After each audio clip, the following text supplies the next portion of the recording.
everyone, this is going to be a recap of Season 1 from the Netflix show Shadow and Bone, which is based on the Grisha trilogy and also the Six of Crows duology book series. So, let's begin. Spoilers ahead.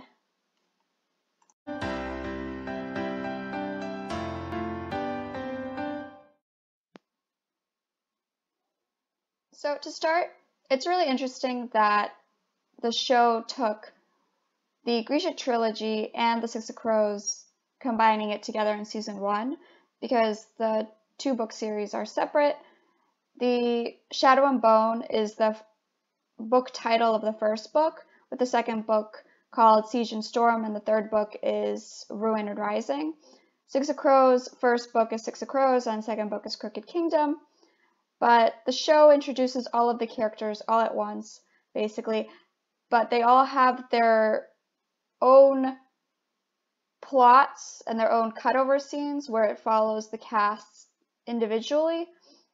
With Season 2, I'm guessing all of them will come together and we'll have more interactions with each other, basically. But to start, we're going to start off with the main Grisha trilogy cast. And also, because I keep mentioning Grisha are the people in this universe who have powers, kind of like wizards or, magical powers, heroes, whatever, but they're basically powered humans, and then non-Grisha people don't have any powers. So, the main character is Alina Starkov. She's a half-Shu, which is, I believe, an addition that they added to the show itself. So in the book series, she was just a Ravka orphan. Here she's a half-Shu, half-Ravka orphan.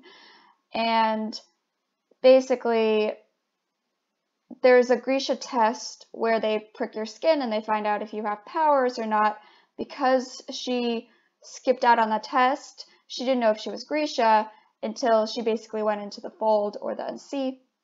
So, because she thought she was unpowered, she got trained as a choreographer or a map maker, and she was in the first army with all the non-Grisha as the choreographer map maker with her orphan childhood best friend, whose name is Mal, who is a tracker in the first army.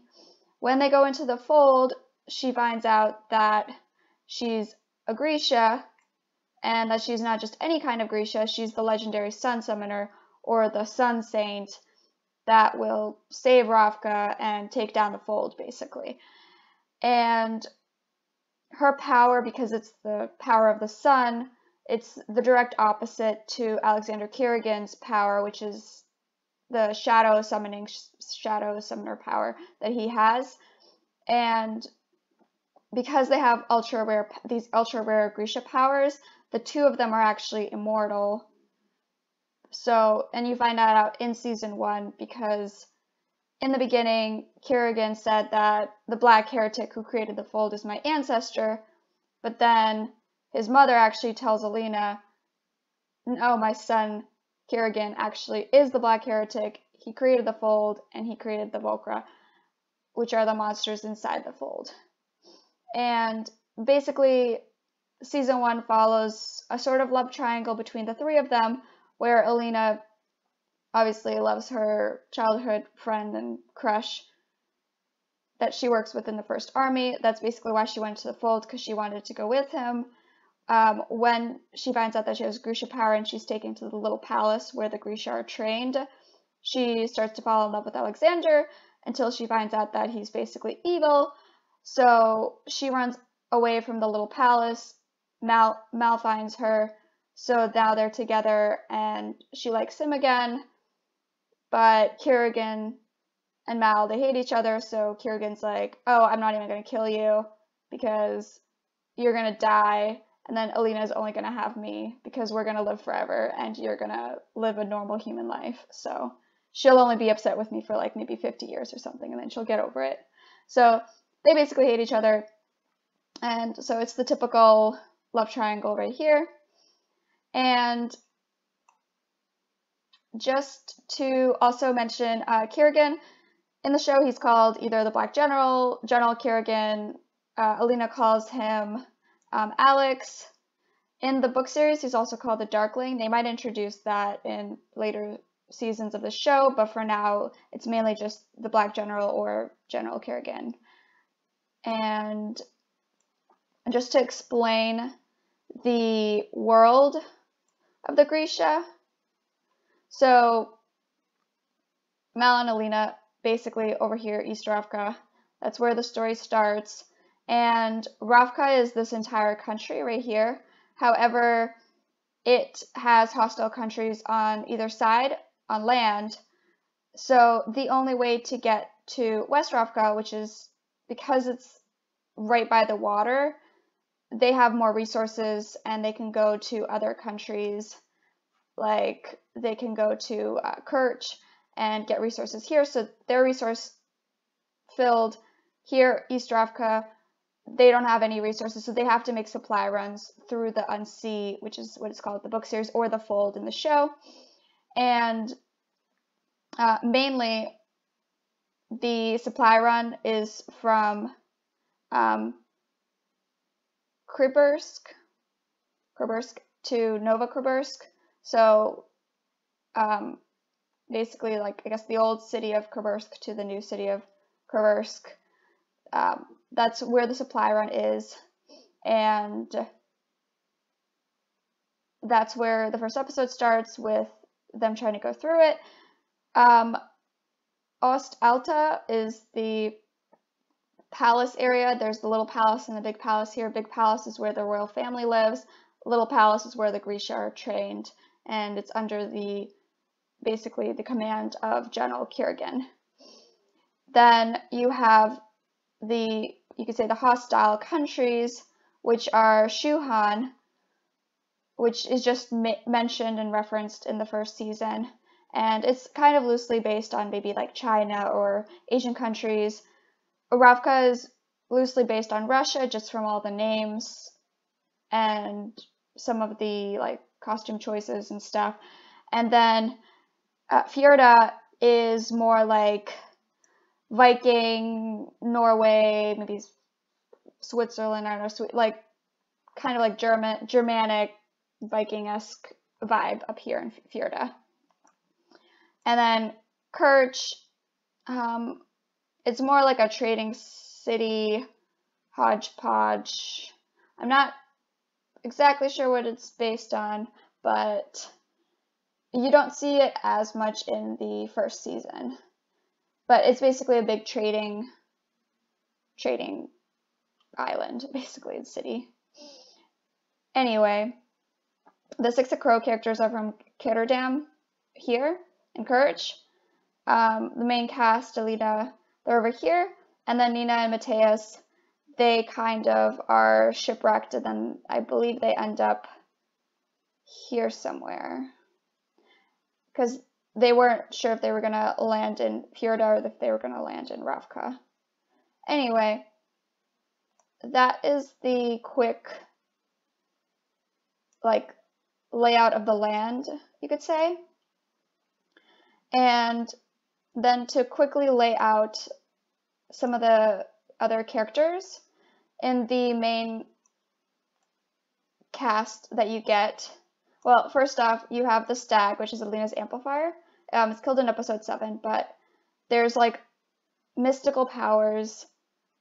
Your powers can be amplified if you basically kill the mystical creature and then infuse its bones into your skin.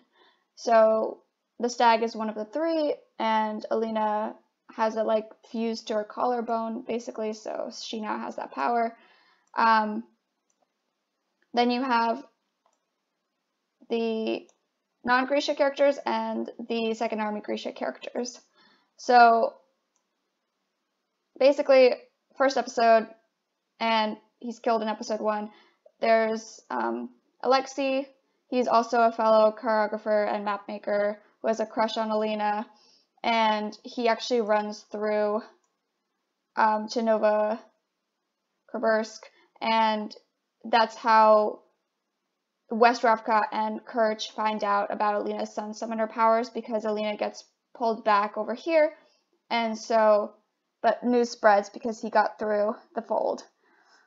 Then Mal, he has two tracker friends, Dubrov and Michael.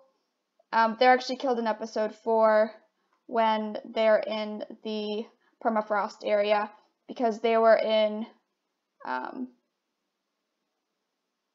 Chernast, and then they're tracking the stag and they go into the permafrost, but then that's all in Fjorda land territory, so the Fjorda attack them, and that's how his two tracker buddies are killed. Then you have in the big palace, you have the Ravka royal family. So you have Prince Vasily. The apparent is the advisor to the king. He's kind of like this like creepy, quiet guy who walks around and like whispers stuff to people. And then you have King Pyotr and Queen Tatiana, who are the royal family. And then Alina's commanding officer and also Mal's commanding officer of their units is Lieutenant Bogdan. He's right here. And then the last two non-Grisha main characters are the conductor, Arkin, and he's a train conductor who has this little rickety train that just drives right through the fold. So he's able, because it's all metal, the Volker can't get into it, and he's able to have basically this safe travel, which that train gets destroyed in season 1 and they can no longer use it. But he actually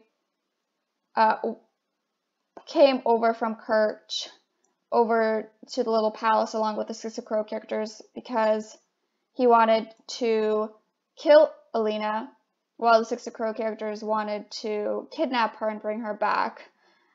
But he wanted to kill her for General Zlatan, who basically just wants East and West Ravka to be separated completely. So he's over in West Ravka, and if they make it into its own country, then they won't have to keep giving their resources to East Ravka. That's his political campaign right there. So because of that, he wants the fold to stay up, and he wants the two countries to be separated. So that's why he wanted to kill Alina. But because Arkin failed, Kerrigan killed him in episode 6 with his little shadow slash, and then Kerrigan technically probably turned General Zlatan into a Volkra in episode 8, because the general was standing in Novokrobursk when General Kerrigan pushed the shadow fold out.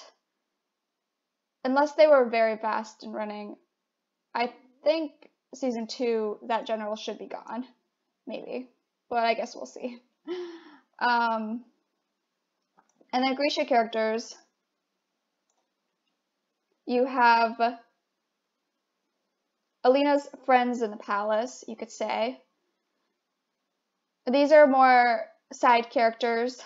You have Mary, or I guess, I don't know, yeah, Mary, but she's basically an Inferni Grisha, so firepower, and she's killed in episode 5 because Arkin basically kills her because he thinks that she's Alina, because Zhenya, the tailor who can alter like skin even, she changes her face so that she looks just like Alina. They have the same hair color, the same height, so that's why she's able to pull off the body double. And then Nadia, she's a tide maker, which I think is pretty rare because I don't believe I saw any other tide makers, so she can control water. Then you have Zhenya, which is the tailor, who is Alina's bestie in the palace, or so Alina thinks, until she finds out that she's basically a double agent for General Kerrigan, and she's been not giving Alina's letters to her from Mal, and she's also not been delivering her letters to Mel. So, and she was technically a present to the king and queen. So she works as the queen's tailor, and then I guess the king sleeps with her. So she really hates the royal family because of that, and that's why she's working as a double agent for the general. And she actually really likes David, who is a fabricator, a do-rest, you could say. That's why he has little thorns right here, so he can create things with his power. He's actually the one who like fuses the stag's horns into Alina, and he makes like Grisha gloves and like the like boats and stuff. Like those are all made from the fabricators. And also because he's a fabricator, he's able to track Alina through her ring because it's made out of a special material, and he can sense materials and stuff like that as a fabricator. Other characters that we have in the palace, we have the brother-sister Inferni duo, who are kind of important just because they're killed by Inej, which is the Six of Crow assassin, who, due to her religion, she doesn't want to kill, even though she's like a shadow assassin. And she finally, like, they're her first kills, basically, because she wants to protect her friends, you know, Kaz and Jesper. So she kills Pavel in episode 6 when they're escaping Little Palace, and then she kills Polina in episode 6 when she's tracking the Six of Crows. And then the other characters, you have Zoya, who's a Wind Grisha or a Squaller, and she hates Alina, basically. She hates Alina because she likes Alexander. So she used to sleep with him, but then once Alina came into the picture, he kind of just like forgot about her and was all into Alina, so that's why she hates her. But she kind of is okay with Alina. Like, she tolerates her after she finds out that the general is evil, and then she goes to Novokrobursk to see if her family that's living there is still alive. But that's basically why she does all the supply runs, because she goes back and forth from East and West Ravka to see her family. And then Baghra is the mother of General Kerrigan, or the Darkling, and because she's like super ancient and wise, she's actually the one who trains all the Grisha that come into Little Palace. And she's also immortal and a shadow summoner, just like her son. And then you have two of the general's heartrenders, I'm not sure, renders. They're kind of like this like good cop, bad cop duo where Fyodor is really nice and Ivan is really mean, but they're always mainly together. Fyodor goes off to look for Nina, so he's separated from Ivan. Ivan is with the general, and he most likely was killed in episode 8 because he fell off of the boat that goes across the fold. So, a very good chance that he was killed, unless he was turned into a Volcra. But probably not, because he was already in the fold, and usually people are turned into Volcras when the fold kind of expands out and consumes over that land. So we'll see in season 2 how Fyodor reacts to Ivan's probable death. But that's the main cast of characters. The other cast that you see during season 1 very minimally is Xena, who's also a Heartrender, and then Mateus. And it's almost like a little love story between them where it's like the witch and the witch hunter, because he's supposed to basically take her back to Fjorda and get her killed because he's a Druselle, and the Druselle are the witch hunters, or the Grisha killers, basically, Grisha hunters. And because she's a Grisha, she's like the witch. And you also find out that Nina, and this is also why Fjordar's trying to find her because she's a double agent where she's working with the conductor, and he ferries Grisha across over to West Ravka and basically away from Kurgan. So Kurgan wants to know what's happening with that, so that's why he deployed Nita to watch the conductor. And then because she was stolen and she's going to be taken to Fjorda, and because she fell in love with Mateus, she's kind of maybe not so into Kurgan anymore, because she tries to save Mateus, and like Fjordar's going to report back to Kurgan. So we'll see how that plays out in season 2. But Mateus, as a Drusilla witch hunter from Fjorda, he's got like really strong beliefs that the Grisha are really bad and they should be tried for justice and basically murdered. And he's kind of opening it up and seeing that Grisha are people too. So that's this little love story in season 1. And then the other cast, the Six of Crows cast, they are in Círdan Kirch. That's where they start off. You have Kaz. He's the crow boss. He always walks with a cane because he injured his leg. And the Six of Crows characters, they're called crows because Kaz is the owner of the Crow Club. And his love interest is Inej, and Inej likes him, so they're like mutual love interests. Inej is the crow assassin, or the shadow, so she's very silent, sneaky, can like maybe super ultra trained, but because she's religious, she has qualms about killing people until she kills the Inferni twins in episodes 5 and 6. And she's looking for her lost brother and parents because they were separated. She was sold off into slavery to Tanti Helen, who owns the menagerie. But Kaz is basically trying to buy Inej's freedom. And so she's kind of technically endangered to Tanti and now kind of to Kaz, but he's just trying to pay her freedom. And then Jesper is like the crow sharpshooter, and in the show he's basically used majority of the time as comedic relief, and he's the show's like only gay character, so to have that diversity and representation, that might be why they added the Six of Crows book duology straight into Shadow and Bone, basically to give more diversity to the casting immediately from the first season. But those are the characters.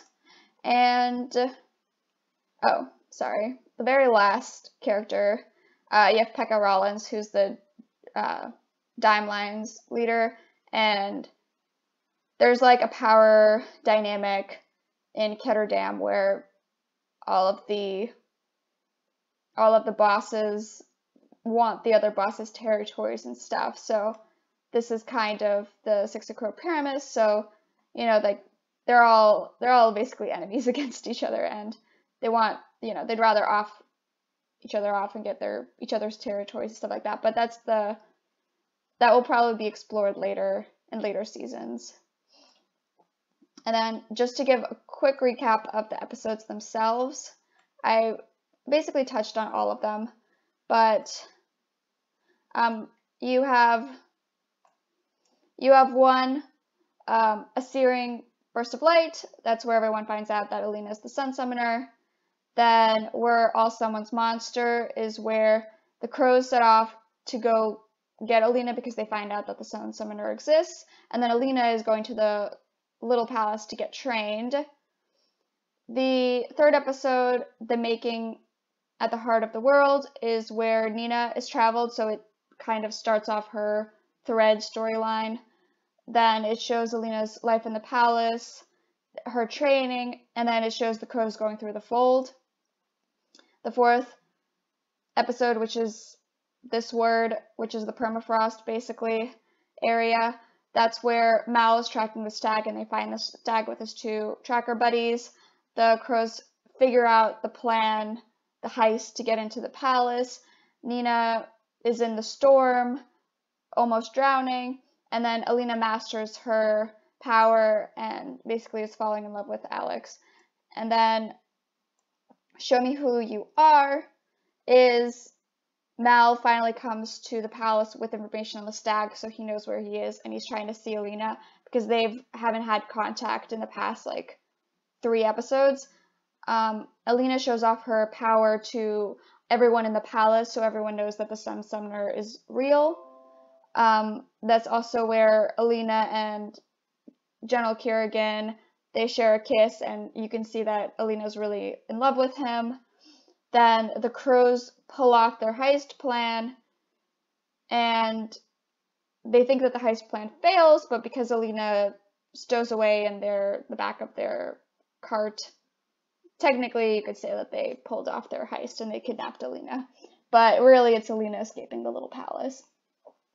Then episode 6, The Heart is an Arrow. It follows Nina and Matheus more closely as they bond, trying to survive the freezing cold together after being shipwrecked. And Matheus sees, wow, Nina's power is actually pretty convenient. She can speed my heart up or slow it down, so if she speeds it up, I won't die from the cold. Alina and Mal are reunited, and she finds out that he did write letters to her, and she wrote letters to him. He finds out, and then they like each other. And then the crows, since they escaped Little Palace, the general is tracking Alina, and he thinks that the crows stole her, so he basically has a showdown with them, and they fight each other.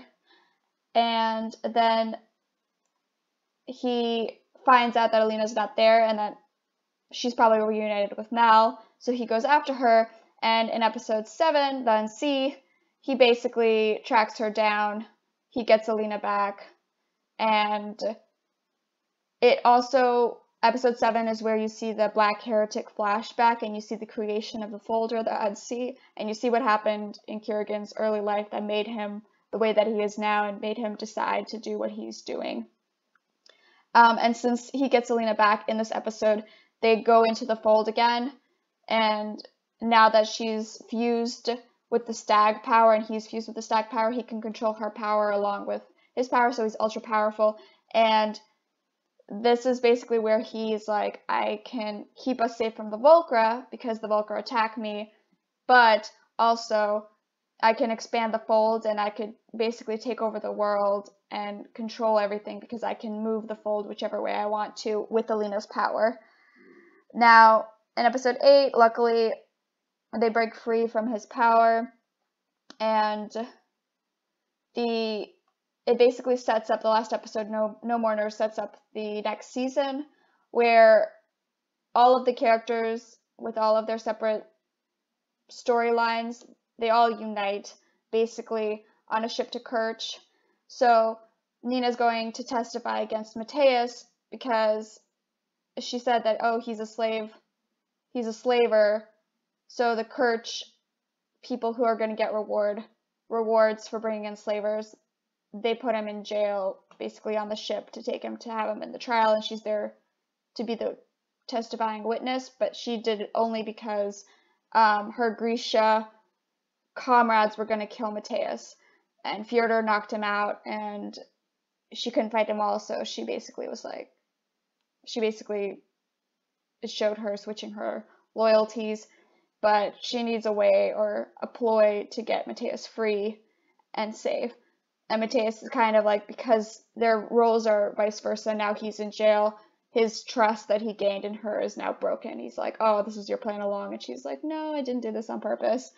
The crows are going back to Kitterdam because they kind of failed in their mission to kidnap Alina, and they are going to probably deal with Crow's Club and other, like, menagerie business and all that stuff.